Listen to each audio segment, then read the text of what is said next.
என் பேர் முத்துமாணிக்கங்க. நான் வந்து தங்க வேலை பார்க்குறேங்க. தங்க வேலை பார்த்து ஐட்டம்லாம் பண்ணி வெளியெல்லாம் செஞ்சு கொடுப்பேங்க. செஞ்சு கொடுக்குற இடத்துல ஒரு பையன் வந்து நான் மாற்றி தரேன் அப்படின்னு சொல்லி வாங்கிட்டு போனாங்க. மனோஜ் பிரகாஷ் வாங்கிட்டு போய் இன்னும் எனக்கு தங்கமே தரல, என்னை ஏமாற்றிட்டாங்க. 240 கிராம் குயிர் மாற்றி தரேன்னு சொல்லி இது பண்ணிட்டு போனேன். அப்படி எனக்கு மாற்றி தரலைங்க.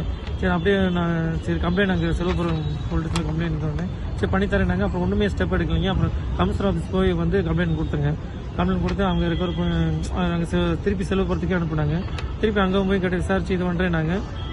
ஃபஸ்ட்டு விசாரிச்சு இது பண்ணாங்க. ஒரு 3 மாதம் கழிச்சு எனக்கு ரிகவர் பண்ணி தரேன்னு சொல்லி ஒரு 3 லட்ச ரூபா தரேன்னு சொல்லி எழுதி வாங்கினாங்க. வாங்கிட்டு திருப்பி அந்த 3 மாதம் வந்து வெயிட் பண்ணுங்க. வெயிட் பண்ணி திருப்பி போய் கேட்டால் திருப்பி அவன் என்ன 3 மாதம் அப்படின்னு சொல்லி இது பண்ணான். அப்படிங்க திருப்பி என்ன பண்ணேன், நான் திருப்பி இங்கே ஆஃபீஸ்க்கே வந்தேங்க.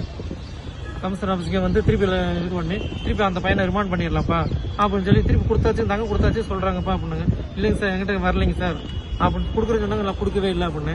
அப்புறம் திருப்பி என்ன பண்ணால் அவர் ரிமாண்ட் பண்ணி அனுப்பிடலாம்ப்பா, திருப்பி விசாரிக்க ரிமாண்ட் இல்லை கொடுக்கலாம் ரிமாண்ட் பண்ணிடலாம் அப்படின்னு திருப்பி இது பண்ணேன். அப்படிங்க திருப்பி வந்து அது எந்த ஸ்டெப்பும் எடுக்கலைங்க. அவங்க பேசல எடுக்கிறேன்னாங்க, ஒன்றுமே எடுக்க மாட்டாங்க. அதனால திருப்பி இப்போ நான் வந்து கலெக்டர் ஆஃபீஸுக்கு வந்திருக்கேன். கலெக்டர் ஆஃபீஸில் வந்து இந்த மனு இப்போ கொடுத்துருக்கேன். இங்கே அவங்க ஸ்டெப் எடுப்பாங்க.